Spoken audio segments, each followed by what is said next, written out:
Good morning. आज का जो ये वीडियो लेके आया हूँ काफ़ी दिनों बाद, इसके तीन विषय हैं इस वीडियो में डिस्कशन के लिए। फर्स्ट तो आप बैकग्राउंड में जैसा कि देख रहे हैं, कॉन्ग्रेचुलेशंस का बैकग्राउंड लगा हुआ है। तो इसमें फर्स्ट ये इशू है, congratulations to all selected in BPSC 69th। ठीक है। सेकंड है कि ऐसे लोग जिनका कि दुर्भाग्य से बीपीएससी 69th में सिलेक्शन नहीं हुआ।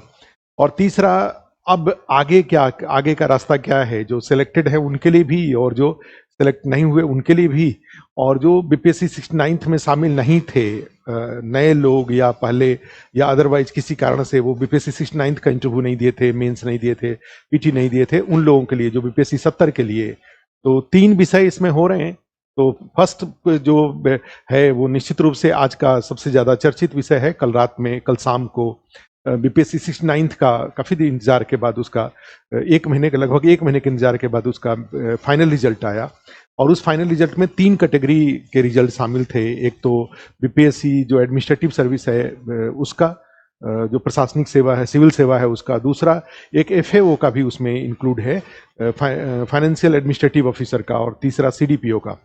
तो ये तीनों के अलग अलग रिजल्ट आए हैं और तीनों में जो लोग सफल हुए हैं निश्चित रूप से उनको बहुत बहुत बधाई। उनको उनका जो एक प्रयास था उस प्रयास का परिणाम उनके पक्ष में रहा, कंक्लूड हुआ। ये जो प्रोसेस था वो कंक्लूड हुआ।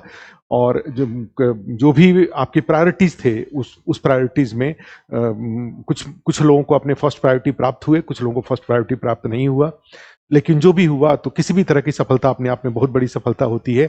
और बीपीएससी में सफलता तो भाई अपने आप में, यूपीएससी के बाद बीपीएससी की सफलता तो अपने आप में बहुत बड़ी सफलता है। तो इसके लिए निश्चित रूप से मेरी ओर से, पूरी टीम आस्था ये की ओर से बहुत बहुत बधाई।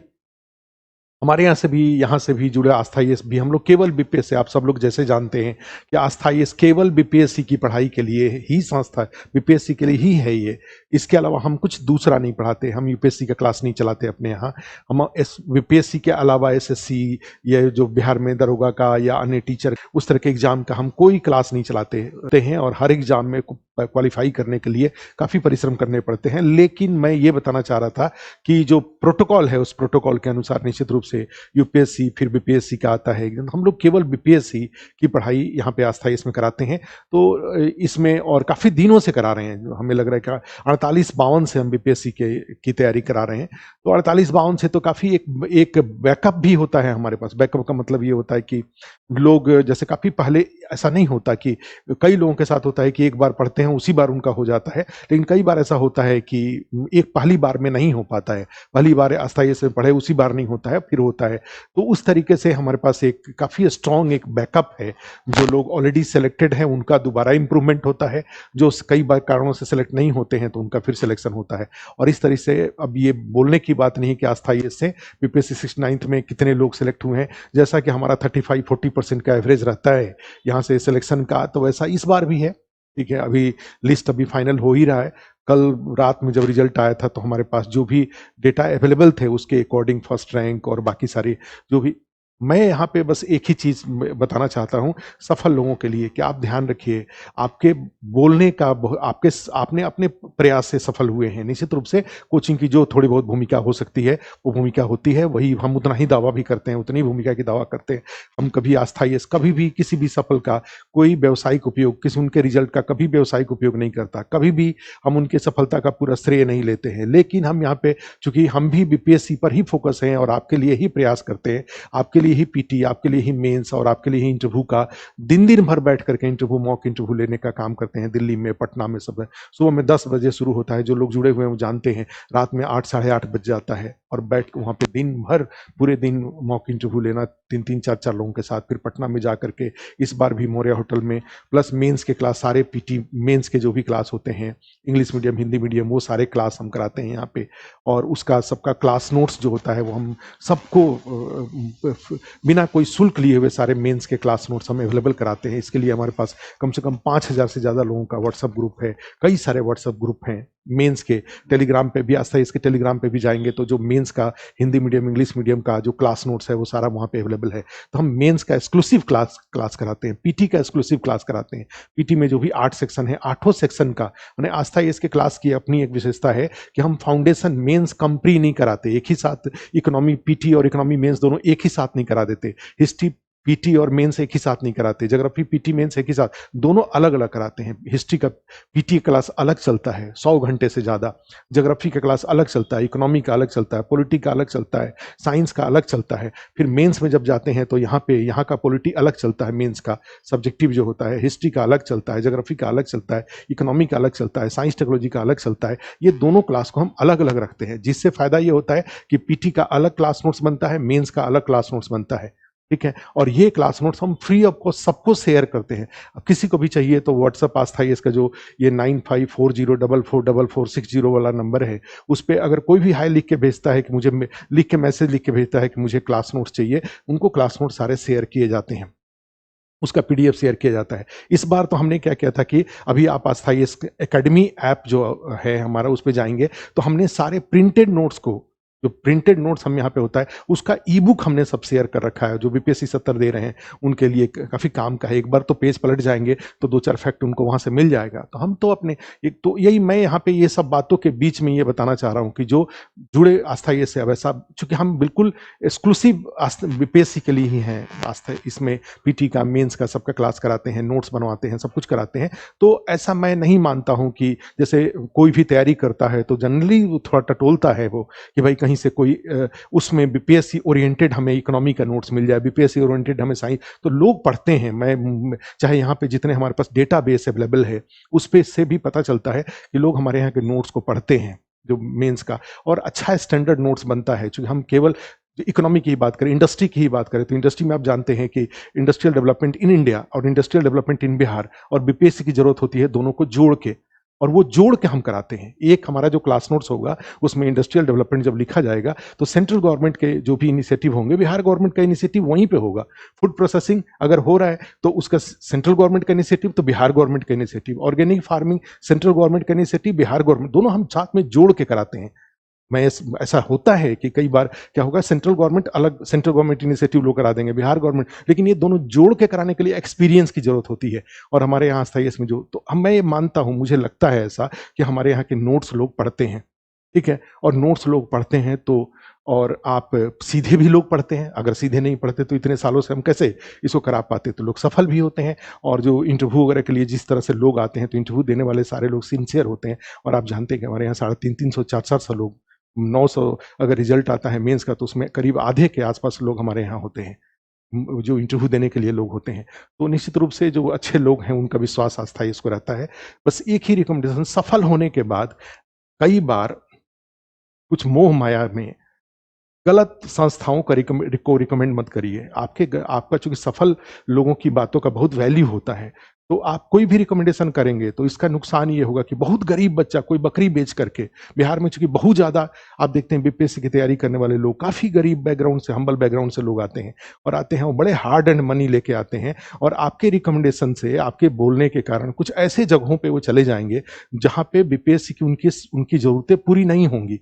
तो उसका क्या होगा, आपके एक मोह माया में फंसने के कारण आपके एक रिकमेंडेशन से हजारों बच्चों का भविष्य खराब हो सकता है। तो इसलिए आपके रिकमेंडेशन का वैल्यू है, हर सफल व्यक्ति के रिकमेंडेशन का वैल्यू है। आप सोच समझ के ही रिकमेंड करिए। आप पहले कन्विंस हो जाइए कि जिसके लिए आप रिकमेंड कर रहे हैं, ठीक है, जिस संस्था में जा करके आप बता रहे हैं, ठीक है, उस संस्था का नाम ले रहे हैं, उस संस्था को प्रमोट कर रहे हैं, क्या वो संस्था, ठीक है, इस बात के लिए बीपीएससी की जरूरतों को पूरा करने के लिए डिजर्व कर रहा है। अगर नहीं कर रहा है तो आप ऐसा मत करिए, ये बहुत बड़ा पाप है एक तरह से। उन बच्चों का सपना टूटेगा, और सपना टूटेगा, वहां जाकर के उसका पैसा भी जाएगा, उसका समय भी जाएगा, उसका मनोबल टूट जाएगा। क्योंकि एक बार उसने अपने बेस्ट ऑफ एफर्ट के साथ गया और वहां पे उसकी जरूरतें वो इंस्टिगेट नहीं हो पाया, माने प्रमोट नहीं हो पाया, इनकरेज नहीं हो पाया अगर बीपीएससी के लिए, और जो भी जरूरतें बीपीएससी के एग्जाम की है अगर उसको वहां नहीं मिल पाई तो उसका सपना टूटेगा। और सपना टूटने में निश्चित रूप से आपके अप्रत्यक्ष रूप से, आपने कभी, मैं मानता हूं कि आप सीधे नहीं कहेंगे, लेकिन अगर अप्रत्यक्ष रूप से भी अगर आप ऐसा करते हैं तो उससे ऐसे बच्चों को नुकसान होता है। आपको लगता है कि आस्थाई में पढ़ाई ठीक नहीं होता है, अगर कहीं से आप जुड़े हुए हैं तो आप बिल्कुल मना कर दीजिए कि आस्थाई में नहीं जाना चाहिए। ठीक है, हमारे जो भी लोग आपके कहने के बावजूद जो आएँगे सो आएँगे, हम उसको पढ़ाएँगे, मेहनत करेंगे, लेकिन हमें नहीं लग रहा है कि हम ऐसा करते हैं, हम पीटी की ज़रूरत है। हमारे यहाँ सिलेबस पूरा होता है, जो भी बेस्ट ऑफ हमारी एबिलिटी है, उसके अकॉर्डिंग सिलेबस पूरा होता है। तो जो सफल लोग हैं, उनके लिए मेरा एक सुझाव है, आप जब तक खुद नहीं जाँच लीजिए कि जिसके लिए आप रिकमेंड कर रहे हैं, वो गरीब बच्चों के सपने को पूरा कर पाएगा, आप रिकमेंड मत करिए, अदरवाइज़ उन बच्चों को बहुत नुकसान हो जाएगा। एक है, उसमें आस्था आईएएस लगता है, तो आस्था आईएएस भी शामिल है। आप उसको भी उसमें भी जान, लेकिन आप आस्था आईएएस को जानते हैं तभी ऐसा करिए। आप आस्था आईएएस को नीचे दिखाने के लिए ऐसा मत करिए, अदरवाइज़ क्या होगा, इससे भी बच्चों का सपना टूटेगा कि सही टीचर, मान लीजिए हमारे यहाँ करीब-करीब 20 टीचर पढ़ाते हैं, पीटी पढ़ाते हैं, 8 लोग पीटी पढ़ाते हैं, मेंस में हिंदी मीडियम अलग पढ़ाते हैं, इंग्लिश मीडियम अलग पढ़ाते हैं, एसए पढ़ाते हैं, 20 लोग पढ़ाते हैं, 20 लोग हम बीपीएससी के लिए ही पढ़ाते हैं, सीनियर हैं। जो बच्चे आते हैं यहाँ पे, उनकी तुलना में हम सीनियर हैं, एक्सपीरियंस्ड लोग हैं, नॉलेजेबल लोग हैं, हर सब्जेक्ट के अलग-अलग टीचर यहाँ पे हैं। और तो हम निश्चित रूप से कोशिश, हमारी मॉक इंटरव्यू में भी आप जानते हैं, कोशिश हमारी यही रहती है कि बीपीएससी की जो ज़रूरत है उसके हम नज़दीक पहुँच पाएँ। हो सकता है हम बहुत नज़दीक नहीं पहुँच पाते हों, लेकिन अदरवाइज़ कोशिश हमारी रहती है। तो कोशिश, ईमानदारी से कोशिश हम लोग करते हैं। खैर, अब यहाँ पे जो सेकंड कैटेगरी के लोग हैं, जो कि किसी कारण से जिनका इस बार सिलेक्शन नहीं हो पाया, आप दुखी मत होइए। मैं एक एग्जांपल देता हूँ। एक 56 बीपीएससी 56-59 का रिजल्ट आया था और उसमें मेरे अपने आस्था आईएएस से जो सबसे प्रोबेबल एक कैंडिडेट थी, उसका सिलेक्शन नहीं हुआ था। ठीक है, अभी वो एसडीएम है। 4 महीने बाद ही जून में आया था 56-59 का रिजल्ट 2018 में, और उसके जस्ट 4 महीने बाद ही अक्टूबर में 60-62 का भी रिजल्ट आया था। क्योंकि एग्जाम एक पर एक हो गया था। 60-62 का रिजल्ट आया था और उसमें उस कैंडिडेट का एसडीएम के रूप में सिलेक्शन हो गया था। ठीक है, आप कहेंगे तो मैं नाम भी बता दूँगा कि मेरी बड़े ही कहा जाए कि पोटेंशियल कैंडिडेट थी, भारती राज नाम है, और भारती राज का 56-59 बहुत ही पोटेंशियल प्रोबेबल कैंडिडेट, जो मोस्ट प्रोबेबल कैंडिडेट्स थे उसमें थी वो, और उनका नहीं हुआ था। और अक्टूबर में रिजल्ट आया, उसमें 60-62 में उनका एसडीएम के रूप में हो गया था, बीएएस में हो गया था, और अभी बिहार में वो प्रशासनिक सेवा में शामिल हैं। तो ये एग्जाम्पल मैं इसलिए दे रहा हूँ कि आपको दुखी नहीं होना चाहिए। निश्चित रूप से सफलता नहीं मिली है, दुखी होने की बात है, लेकिन अदरवाइज आपको हिम्मत बनाए रखना चाहिए। और सबसे सौभाग्य की बात तो ये है कि 70 आप, ये जो 69th में नहीं हुआ है, आपको बहुत ज़्यादा दिन इंतजार नहीं करना पड़ेगा। 70 सामने हैं, और 70 में तो हर तरह के पोस्ट हैं, एसडीएम से बीएएस से लेकर के बीपीएस से लेकर के हर तरह के पोस्ट हैं। आप अगर अपने जो भी एक रिवेंज में कि चलो इस बार नहीं हुआ, मैं दिखाता हूँ, ठीक है, बीपीएससी 70 में टॉप रैंक में आकर के, तो टॉप रैंक में आकर के अगर आप उसके लिए आप बेस्ट ऑफ जो भी एफर्ट हो सकता है, अपनी कमी को पहचान करके आप लग जाइए, 70 में जरूर सिलेक्शन हो जाएगा, क्योंकि 70 में बहुत सीट है। अब तक का सबसे अच्छा एग्जाम है बीपीएससी 70, उसके लिए लग जाइए, दुखी मत होइए। जो हुआ सो उसको भगवान का, मान लीजिए कि भगवान कुछ और अच्छा आपको करा। जैसे कई बार होता है कि कांस्टेबल के दौड़ में कोई शामिल हुआ, नहीं हुआ, अब बाद में वो यूपीएससी का एग्जाम दिया और आईपीएस बन गए। ठीक है, तो ऐसा कई बार होता है, तो इसलिए आपको दुखी नहीं होना चाहिए। एक बार फिर से अपनी एनर्जी को एक्युमुलेट करिए और लग जाइए फिर से, बीपीएससी 70 में आपका जरूर अंतिम रूप से चयन हो जाएगा। तीसरा, थर्ड जो विषय है, वो थर्ड विषय इसमें से ये है कि बीपीएससी 70 में अब ज़्यादा समय नहीं रह गया। अब जो भी उसमें कमी हो, उस कमी को पहचानिए, माने अपने अपने सेक्शन के कमी को पहचानिए, और उसके बाद फिर जैसे 5-6 तारीख के बाद, 13 दिसंबर को ही एग्जाम हो रहा है, बीपीएससी ने क्लैरिफिकेशन भी दे दिया है, इस कोई कन्फ्यूजन मत रहिए, 13 दिसंबर को एग्जाम होगा। और आप उसमें जो भी अब 5-6 तारीख के बाद से सब विषय पढ़ा जाता है, पूरे 8 सेक्शन पढ़ा जाता है, 8 सेक्शन का रिवीजन किया जाता है। उसके बाद कमी पहचानने का टाइम नहीं होता है। आपको हिस्ट्री बहुत अच्छा है, तब भी उसका रिवीजन करिए। ज्योग्राफी है, साइंस है, इकोनॉमी है, पॉलिटी है, बिहार स्पेशल है, करंट अफेयर्स है, सबका रिवीजन करिए।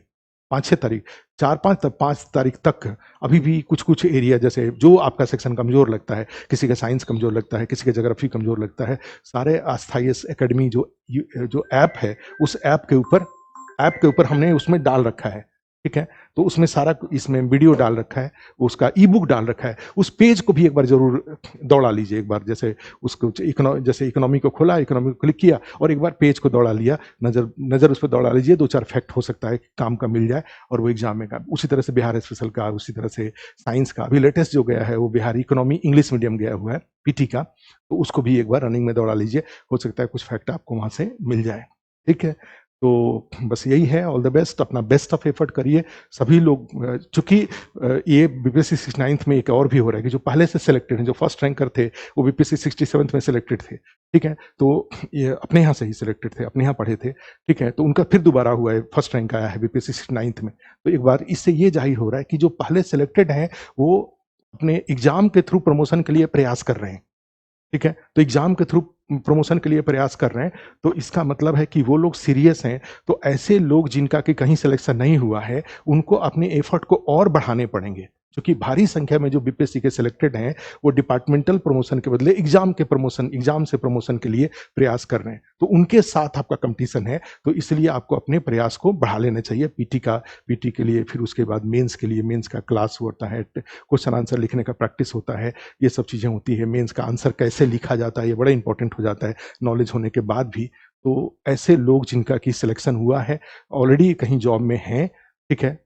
और जिनका सिलेक्शन नहीं हुआ है, सब लोगों को अपने बेस्ट ऑफ एफर्ट के लिए काम करने चाहिए। इस वीडियो में इतना ही। फिर से एक बार अंत में बीपीएससी 69th में जो सफल हुए, उनको बहुत-बहुत बधाई। और जो आने वाले जो बीपीएससी 70 का एग्ज़ाम दे रहे हैं, उनको बहुत-बहुत शुभकामना। आप 70 में के माध्यम से अपने सपनों को पूरा करें, ठीक है? इसी शुभकामना के साथ धन्यवाद।